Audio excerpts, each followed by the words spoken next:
नमस्कार दोस्तों, स्वागत है आपके अपने YouTube channel Vinod Hindi point में। दोस्तों, आज के इस वीडियो में पढ़ने वाले हैं संपूर्ण हिंदी साहित्य से संबंधित महत्वपूर्ण प्रश्नोत्तरी, जो हिंदी साहित्य की सभी परीक्षाओं के लिए बहुत ही महत्वपूर्ण है।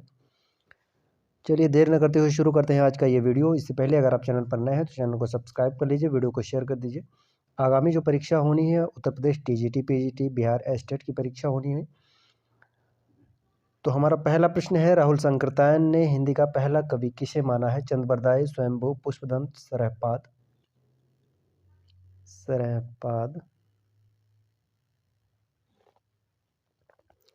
तो इसका सही उत्तर हो जाएगा, राहुल सांकृत्यायन ने हिंदी का पहला कवि सरहपाद को माना है। और चंद्रबरदाई की बात की जाए तो चंद्रबरदाई को आचार्य रामचंद्र शुक्ल ने हिंदी का प्रथम कवि माना है। वहीं राम कुमार वर्मा जो है स्वयंभू को मानते हैं हिंदी का प्रथम कवि। और शिव सिंह सेंगर जो है पुष्पदंत को मानते हैं, पूर्ण या पुष्प को हिंदी का प्रथम कवि मानते हैं। ठीक है, अगला प्रश्न है, सिद्धों की वाणियों को हिंदी काव्यधारा के नाम से किसने संग्रहित किया? हिंदी काव्यधारा के नाम से किसने संग्रहित किया? हरप्रसाद शास्त्री, प्रबोध चंद्र बागची, राहुल सांकृत्यायन, हजारी प्रसाद द्विवेदी। तो सही उत्तर हो जाएगा राहुल सांकृत्यायन, जिन्हें महापंडित की उपाधि मिली थी। महापंडित राहुल सांकृत्यायन हिंदी काव्यधारा के नाम से सिद्धों की वाणियों को संग्रहित किए थे।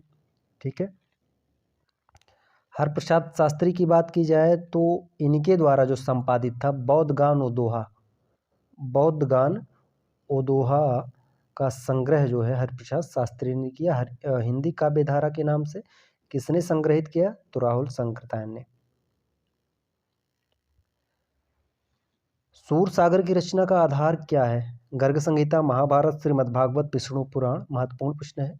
सूरसागर की रचना का आधार क्या है? तो सूरसागर सूरदास की रचना है। इसका जो आधार है श्रीमद् भागवत है। ठीक है, श्रीमद् भागवत है इसका आधार। श्रीमद् भागवत का जो 10वां स्कंद है ये है। सूरसागर में कुल 4936 पद हैं और कितने स्कंद हैं? तो 12 स्कंद हैं। और इसका जो 10वां स्कंद है वह सूरसागर की रचना का आधार है। सूरदास की ये प्रमुख रचना है। इनके साथ साथ जो है सुरसारावली है, साहित्य लहरी है, ये भी रचनाएं सूरदास की ही है। साथ में भ्रमर गीत भी हैं। अगला प्रश्न है, निम्न में से कौन सी छायावादी शैली की प्रमुख विशेषता नहीं है? गीति प्रधानता, लक्षण एकता, प्रतीकात्मकता, इतिवृत्तात्मकता। कौन सी शैली जो है ये छायावादी विशेषता नहीं है? तो इसका सही उत्तर हो जाएगा इतिवृत्तात्मकता। ये जो है छायावादी शैली की विशेषता नहीं है। ठीक है, इतिवृत्तात्मकता बहुत ही प्रसिद्ध है, कई बार परीक्षा में पूछा गया है। तो यह जो है द्विवेदी युगीन कविता की विशेषता है। इतिवृत्तात्मकता जो है द्विवेदी युगीन कविता की विशेषता है। छायावाद शब्द का जो प्रथम प्रयोक्ता माना जाता है, कई बार परीक्षा में पूछा गया है छायावाद शब्द का प्रथम प्रयोक्ता किसे माना जाता है? तो मुकुटधर पांडे को छायावाद शब्द का प्रथम प्रयोक्ता माना जाता है। अगला प्रश्न है, अज्ञेय के संपादन में कितने सप्तकों का प्रकाशन हुआ? अज्ञेय के संपादन में कितने सप्तकों का प्रकाशन हुआ? आसान प्रश्न है। तो कुल 4 सप्तकों का प्रकाशन हुआ। ठीक है, जो तार सप्तक जो है 1943, उसके बाद दूसरा जो है 1951, तीसरा 1959, उसके बाद जो चौथा था 1979 में। ये 4 सप्तक जो है अज्ञेय द्वारा संपादित है। ठीक है, इनका प्रकाशन वर्ष 43 है, 51 है, 59 और 79। और इनमें जो है प्रत्येक सप्तक में 7-7 कवियों को रखा गया है। अगला प्रश्न है, कामायनी में श्रद्धा किस गोत्र की है? लज्जा, आनंद, काम, आशा। कामायनी में श्रद्धा किस गोत्र की है? महत्वपूर्ण प्रश्न है। तो इसका सही उत्तर हो जाएगा कामायनी में श्रद्धा जो है काम गोत्र की है। ठीक है, कामायनी में श्रद्धा काम गोत्र की है। इसमें कामायनी में कुल 15 सर्ग हैं।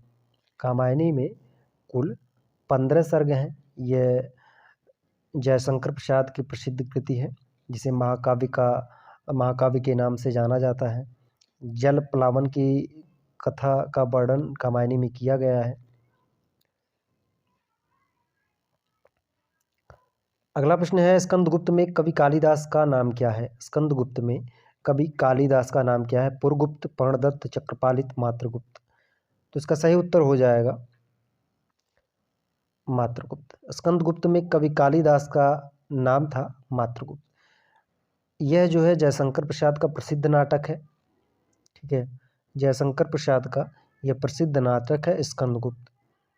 और इसके रचना वर्ष की बात की जाए तो 1928 ईस्वी। चलिए अगला प्रश्न, गरीबी और जहालत इस रोग के दो कीटाणु हैं। मैलांचल में यह वाक्य किसका है? गरीबी और जहालत इस रोग के दो कीटाणु हैं। कमला ममता प्रसाद, अनिल कुमार बनर्जी। तो ये जो वाक्य है, गरीबी और जहालत इस रोग के दो कीटाणु हैं, तो यह कहा गया है डॉक्टर प्रशांत द्वारा। ठीक है, यह जो पंक्ति कही गई है डॉक्टर प्रशांत द्वारा कही गई है। फणीश्वर नाथ रेणु का एक उपन्यास है मैला आंचल, उसी में यह जो है जो उक्ति कही गई है डॉक्टर प्रशांत द्वारा, यह कही गई। और यह आंचलिक उपन्यास है मैला आंचल, और रेणु जी जो है आंचलिक उपन्यासकार माने जाते हैं। मैला आंचल के साथ साथ इनका अन्य उपन्यास और भी है, जैसे जुलूस है, पलटू बाबू रोड है, राम रतन राय है, कितने चौराहे, ये सभी उपन्यास जो है फणीश्वर नाथ रेणु के हैं। अगला प्रश्न है, अंधा युग में प्रतिहिंसा का प्रतीक पात्र है। अंधा युग में प्रतिहिंसा का प्रतीक पात्र है, तो इसका सही उत्तर हो जाएगा अश्वत्थामा। अंधा युग में प्रतिहिंसा का जो प्रतीक पात्र है वह अश्वत्थामा है। अंधा युग धर्मवीर भारती का नाटक है। ठीक है, और भारती जी ने अंधा युग में महाभारत के 18वें दिन के बाद की युद्धोत्तर घटना का सहारा लेकर कथावृत्त प्रस्तुत किया। इस नाटक के जो प्रमुख पात्र हैं, गांधारी हैं, धृतराष्ट्र हैं, युधिष्ठिर हैं, अश्वत्थामा हैं, ये सभी जो है इस नाटक के पात्र हैं। अगला प्रश्न है, कविता क्या है निबंध में भाव सबलता के उदाहरण के लिए किसका पद उदित है? देव, भिखारीदास, मतीराम, केशव। तो इसका सही उत्तर हो जाएगा मतीराम। कविता क्या है निबंध में भाव सबलता के उदाहरण के लिए किसका पद उदित है? तो इसका सही उत्तर है मतीराम का। कविता क्या है यह निबंध जो है आचार्य रामचंद्र शुक्ल का है। ठीक है, यह निबंध जो है सर्वप्रथम सरस्वती पत्रिका में 1909 ईस्वी में प्रकाशित हुई थी। 1909 में। कई बार परीक्षा में पूछा जाता है सरस्वती पत्रिका के संदर्भ में कि महावीर प्रसाद द्विवेदी ने सरस्वती पत्रिका का कार्यभार कब से कब तक संभाला? तो 1903 से लेकर के 1920 ईस्वी तक। अगला प्रश्न है, अरस्तू के अनुसार अनुकरण है नवसृजन, असंभव, कला का हे रूप, नकल की नकल। अरस्तू के अनुसार अनुकरण है, तो इसका सही उत्तर हो जाएगा नवसृजन। अरस्तू के अनुसार अनुकरण जो है नवसृजन है। ठीक है, अगला प्रश्न है, भक्ति को भारतीय चिंता का स्वाभाविक विकास किसने माना? रामचंद्र शुक्ल, हजारी प्रसाद द्विवेदी, रामकुमार वर्मा, राहुल सांकृत्यायन। सही उत्तर हो जाएगा हजारी प्रसाद द्विवेदी। भक्ति को भारतीय चिंता का स्वाभाविक विकास किसने माना है? तो हजारी प्रसाद द्विवेदी ने। ठीक है, ये हजारी प्रसाद द्विवेदी की उक्ति है। और हजारी प्रसाद द्विवेदी की एक और उक्ति है, मैं जोर देकर कहना चाहता हूँ कि अगर इस्लाम नहीं भी आया होता तो भी इस साहित्य का 12 आना वैसा ही होता जैसा आज है। हजारी प्रसाद द्विवेदी के जो इतिहास ग्रंथ हैं उनका नाम है हिंदी साहित्य का आदिकाल, और श्याम सुंदर दास का है हिंदी कोविद रत्नमाला, रामकुमार वर्मा का है हिंदी साहित्य का आलोचनात्मक इतिहास। अगला प्रश्न है, निम्न में से नाम धातु क्रिया कौन सी नहीं है? बतियाना, अपनाना, गरमाना, समझाना। नाम धातु क्रिया नहीं है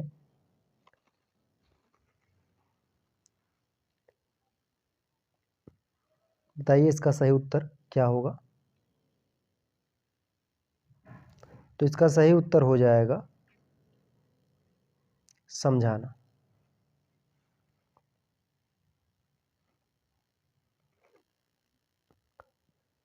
अगला प्रश्न है, संकर शब्द नहीं है, तोपगाड़ी, छायादार, शीशा घर, पुष्टहार। संकर शब्द नहीं है, तो इसका सही उत्तर हो जाएगा पुष्टहार। यह संकर शब्द नहीं है। संकर शब्द का क्या अर्थ है? जब संकर का अर्थ होता है दो भाषाओं को मिलाकर जो शब्द बनता है उसे संकर शब्द कहते हैं। अब तोप गाड़ी में तोप और गाड़ी, ठीक है, छायादार, शीशा घर,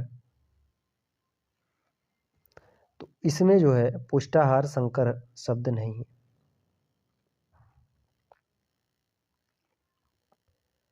मूल संस्कृत शब्दों में ध्वन्यात्मक परिवर्तन से बने शब्द क्या कहलाते हैं? यौगिक, तद्भव, देशज, तत्सम। तो इसका सही उत्तर हो जाएगा तद्भव। मूल संस्कृत शब्दों से ध्वन्यात्मक परिवर्तन से जो शब्द बनते हैं वह तद्भव कहलाते हैं। तत्सम का अर्थ है संस्कृत के वे शब्द जो ज्यों के त्यों प्रयोग में लाए जाते हैं उन्हें तत्सम कहते हैं, यानी संस्कृत के समान।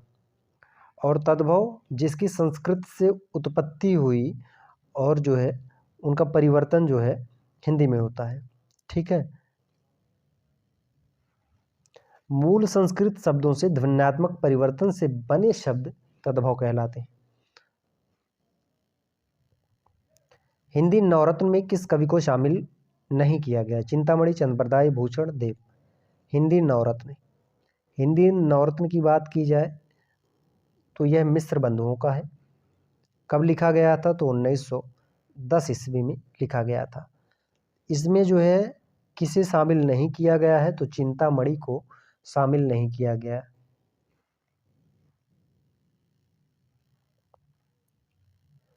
अगला प्रश्न है, आदिकालीन काव्य की प्रसिद्धि पंक्ति भला हुआ जो मारिया, बाहड़ी मारिया, कंतु किसके ग्रंथ में मिलती है? विद्याधर, हेमचंद्र, जगनिक, नरपति नाल्य।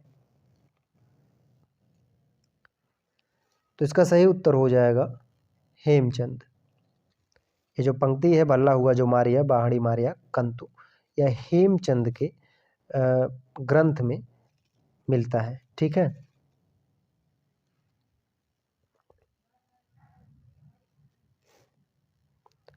अगला प्रश्न, रीतिकाल में वीर काव्य लिखने के लिए सर्वाधिक प्रसिद्धि किसे मिली? केशव, मतीराम, भूषण, पद्माकर। सही उत्तर है भूषण। रीतिकाल में वीर काव्य लिखने के लिए सर्वाधिक प्रसिद्धि जो है भूषण को मिली थी। और इनकी जो रचना है शिवराज भूषण, शिवबावनी, छत्रसाल दशक, ठीक है। और भूषण की जो उपाधि है चित्रकूट के सोलंकी राजा ने इन्हें कवि भूषण की उपाधि दी थी। चित्रकूट के सोलंकी राजा ने कवि भूषण की उपाधि दी थी।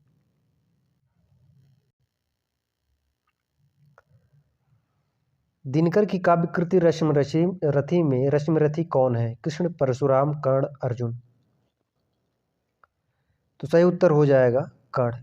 दिनकर की रश्मिरथी में रश्मिरथी कौन है? तो कर्ण है।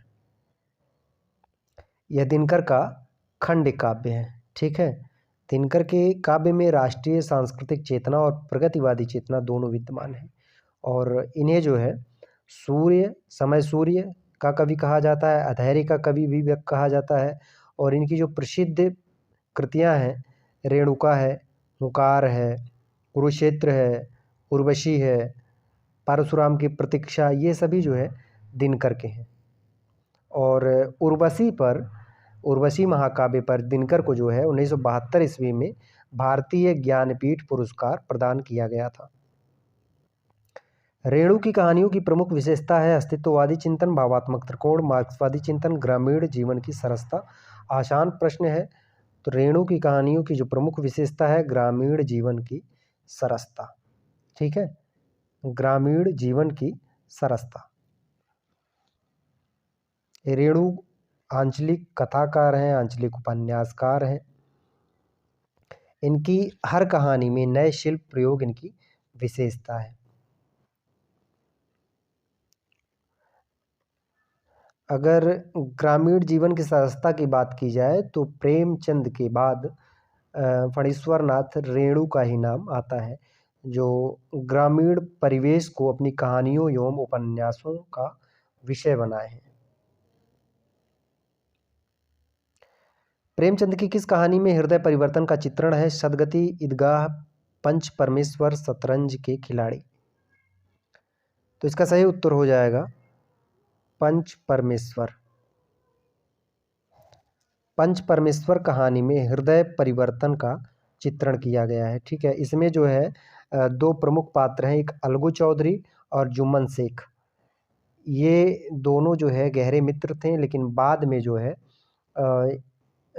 पंच अलगू चौधरी को पंच बनाया जाता है और वह जो है जुम्मन शेख के खिलाफ अपना जो सही फैसला होता है वह सुनाते हैं। तो कहीं ना कहीं इस कहानी में जो है हृदय परिवर्तन का चित्रण दिखाई देता है। मुंशी प्रेमचंद जी को जो है कथा सम्राट और उपन्यास सम्राट के नाम से जाना ही जाता है।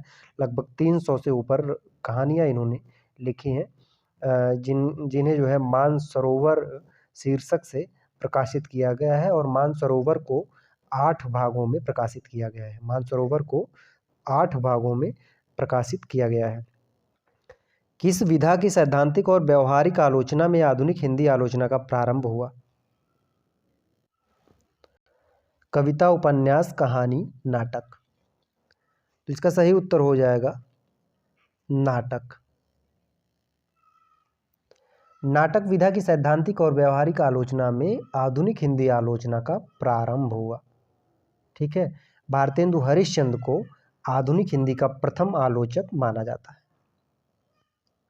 और इनकी जो प्रथम सैद्धांतिक आलोचना है भारतेंदु हरिश्चंद्र की, नाटक, भारतेंदुकृत नाटक को माना जाता है। नाटक जो है ये भारतेंदु हरिश्चंद्र का आलोचना ग्रंथ है नाटक, और नाटक को प्रथम सैद्धांतिक आलोचना माना जाता है।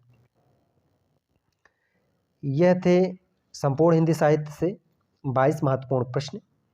आशा करते हैं कि प्रश्न आपको अच्छे लगे होंगे। चैनल पर आप नए हैं तो चैनल को सब्सक्राइब कर लीजिए, वीडियो को शेयर कर दीजिए। मिलते हैं अगले वीडियो में नए तथ्यों के साथ, तब तक के लिए नमस्कार।